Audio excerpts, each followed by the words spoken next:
with how touchy the subject of pro-life versus pro-choice could and can be, this film Cherry does a really good job of starting that conversation. I think this film was more or less a vehicle or vessel used to start a conversation more than it was about the story itself.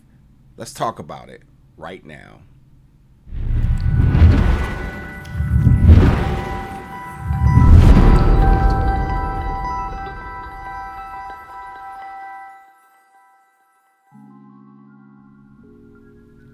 What's up, folks, and welcome back to the channel today for another review. And today we're going to be reviewing the film Cherry, which made its Tribeca online premiere this year at the Tribeca Film Festival 2022. Yeah, this film Cherry, it's a short feature length film. It's a little over an hour, being 76 minutes. And I think, again, with like the delicacy of the conversation of pro-choice versus pro-life, I really enjoy that this film is used sort of as a vessel or a vehicle, wherever word you want to use, in terms of starting conversations about that. And I love the fact that this character Cherry, 25 years old in Los Angeles, don't really got it all together, kind of irresponsible, still trying to navigate life a little bit. I mean, it reminds me of anybody who's ever moved to LA in terms of trying to chase their dreams, and they may know what they want to do, but it takes a little bit of sharpening the iron a little bit in order to like get on track with that. I think that's super relatable in its own right there. But, and we'll talk about the other part in a second, but like beyond that element of it, and I'll get more into depth with it, I just think that this film message supersedes the story by light years. Like, the story itself will create ideas, will again start conversations, and I think that's the important thing. And I feel like that the director here and Sophie Galbert, who's making her first feature-length film, by the way, I feel like maybe that was her purpose. I mean, I feel like that, like, beyond wanting to be a filmmaker, I think, being able to provide a bit of commentary and a bit of purpose with her films was definitely the direction here. Because while you can enjoy this film, while there may be some touchy yet triggering aspects of the film, I think that beyond that, I think that the conclusion of the film makes you want to start conversations, and maybe you can relate with Cherry in the sense of just drifting in life and not really knowing your direction. But let's get into it. I just wanted to make sure I got that off my chest because I just finished watching it and I truly had some strong emotions about the film. But Cherry, she finds out that she's pregnant. I mean, she comes to work, she pops a pregnancy test, and found out she's pregnant. Like, it was a very casual thing. I was like, yeah, I guess I'll clock into work. Let me go in and take this pregnancy test and see what's going on here. Oh, I'm positive. Cool. And now she ends up finding out that she has about, well, first of all, she finds out that she's about 10 weeks pregnant. And, she's tracking it back. She's like, oh yeah, that was Nick's birthday, and Nick's her boyfriend and whatnot. We'll talk about Nick in a little bit. But after going to her appointment to confirm that she's pregnant, she realizes that, and I assume that she went to her appointment on a Saturday. So she got the news Saturday, and she took 24 hours to determine what her decisions was going to be in terms of either having a baby or an abortion. And the reason I wanted to make sure I stated it that way, because in the synopsis, it says she discovers she only has 24 hours to make a decision. That's not technically what the story told. The story gave her 24 hours a Sunday because her appointment was on Monday for her to decide what she wanted to do. The other important thing is that the doctor gave her the different options that she had in terms of termination, whether it's a pill and other surgical procedures that also is an abortion, or she can keep it. So, obviously the pill may be the easiest, most non-painful way, but there were other options. And also she also laid out the options in terms of where you're at, in terms of either being in California or other states and whatnot. Legally, what are that? And again, that's because you're relaying the information about, if you're considering an abortion, these are the things you have to consider. So I like how they put that into the film, where like the doctors relaying very, very important information in terms of anybody that may be facing this decision. But yeah, Cherry, with this, you know, she realizes that like, I'm pregnant. Like, how did this happen? And she is a kid, a grown-up kid. Irresponsible. I mean, it's clear that she's irresponsible with her employment, showing up late, coming into work, taking a pregnancy test. You know, she was in the bathroom for about 10 minutes. She was on the clock. You know, her boss was just like, "What are you doing?" Gets fired. Has another little gig that, you know, she makes money off of or whatnot. They haven't seen her in months. She's been chasing around her boyfriend, Nick. And like, here's the thing. Nick, she's head over heels with Nick, to the point that she's just all Nick. Everything else is literally just an afterthought. And Nick is, you can say, he's basically a distraction, gets her out of her mindset in terms of priorities. And maybe I can't blame everything on Nick, but certainly is a huge part about what she does in life. Like, she moved in with Nick. Nick has like 3 or 4 roommates with him. You know, she hasn't seen her family in a while. She's been not showing up to her secondary gig. She's a roller skate performer, which is really cool. I also love the cinematography and the visuals with her skating. And I also have to say that our actor who plays Cherry, Alexandria Trewhitt, got to be a fantastic skater, but if not, her learning it, she still, I thought, was really good. Really, a lot of energy and vibes with her skating. I was digging that alone was like some of my favorite parts of the film, just watching her skate. Especially in the opening part was really cool, like skating through LA and whatnot. But you know, like Nick is just nothing here but just a distraction.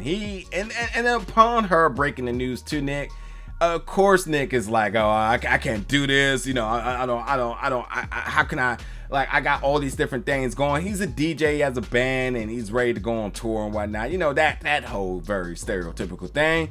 And he's just like, no, we can't do this. Breaks up with her, or she breaks up with him. They break up, whatever. And all he's thinking about is like himself, you know, and not the fact that his girl is pregnant. And of course, that just more or less isolate Cherry, who already feels like she's isolated, because right now the biggest issue is this, that she doesn't know essentially where she can go to have these conversations, who she can talk to, just finding some type of safety space. And like, the biggest thing is that like, she's tried to have conversations with her mom, her dad, her sister, her grandmother, other people that, you know, should I say, associates and whatnot, friends, possibly Nick. You know, she's trying to have this conversation. No one's really giving her like an outlet or a space to have it. And more or less, she just feels more and more isolated in the decision of what is she going to do in understanding parenthood, like the pressures of parenthood and so on. And again, like, you know, she's getting ready to have a kid, and having a kid doesn't quite make you an adult. It actually doesn't make you an adult, but like, facing the reality of that is just like, hey, like, you're not actually operating like an adult yourself, but you're about to bring in a kid into this world, and you need to be an adult and be responsible to do so. So like, you know, she's having a lot to kind of battle with here. And listen, like, she doesn't have a plan. And it's not to say that you have to have a plan in order to be pregnant or to have a baby, but like in life, she's just definitely just kind of all over the place and whatnot. And she doesn't know where her next steps is. And that's why she's trying to seek information, guidance, and anything from anybody. And no one is really available. And she understands that she needs to stand on her 2 feet. Like, that's the biggest thing. She needs to stand on her own 2 feet. But like I said, you know, I feel like overall, like, the film, the story wasn't overly in love with, but the message I thought was super strong. And again, very important in terms of having a conversation about pro-life and pro-choice and just parenthood at that. So the commentary was absolutely the most important part of this film, in terms of just that very important decision. And I feel like, how the messages are relayed in this, I felt like was really thought out, with ideas, and not just the narrative to push one decision over the other. I feel like they were very genuine thoughts that a lot of folks may have had, or may have considered, may have said, whatever it may be. So I felt like the research into like putting into the script and whatnot was definitely thorough. I totally believe that people were consulted about, like, hey, what would you have done to this and that. Like, you get this feel like the very how just natural some of the dialogue was within this film. But like I said, Cherry just has a lot of things that are just influencing her in both decisions in terms of which way she wants to go.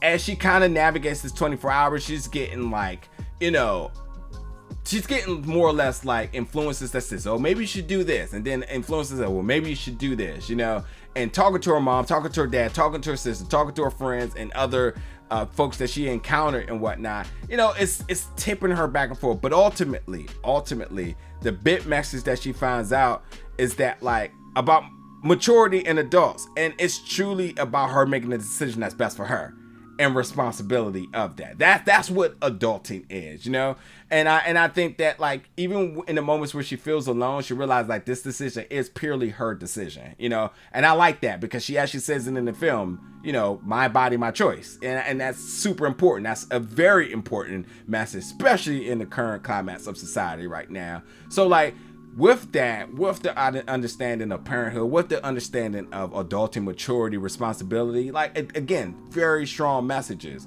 To kind of give a little bit more about like the critic side of things here, I did enjoy Alex's performance.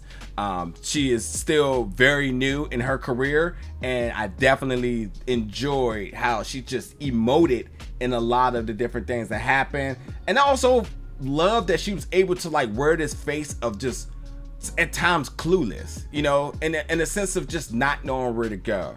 And that is important because when you look at this character, you're kind of just like, I don't know about her. You know what I mean? I think that's just part of the performance here, because that's what she has to relay. She has to relay that she is a 25-year-old in Los Angeles without really no safety net in order to make one of the biggest decisions of her life.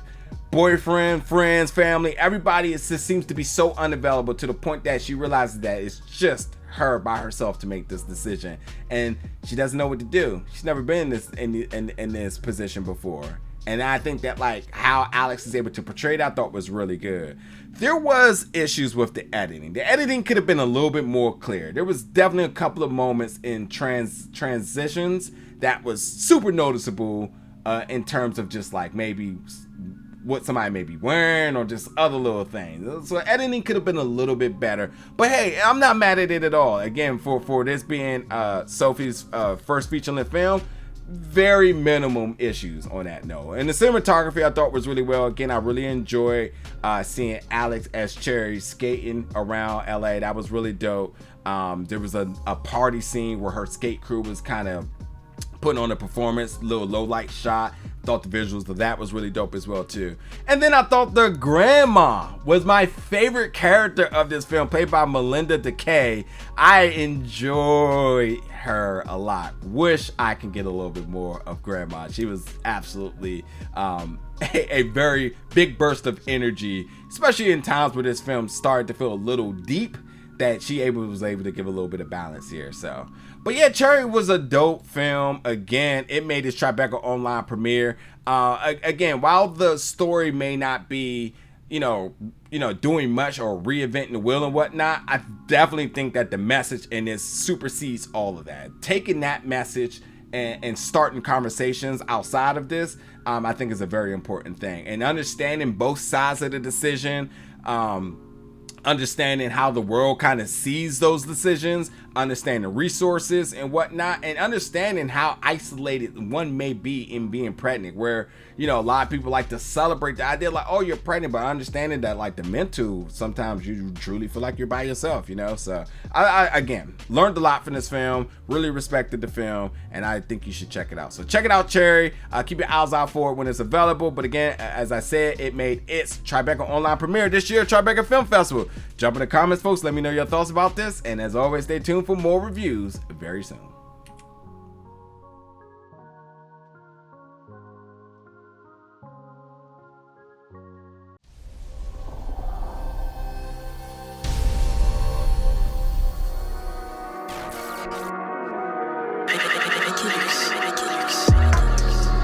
Big Gold Bell.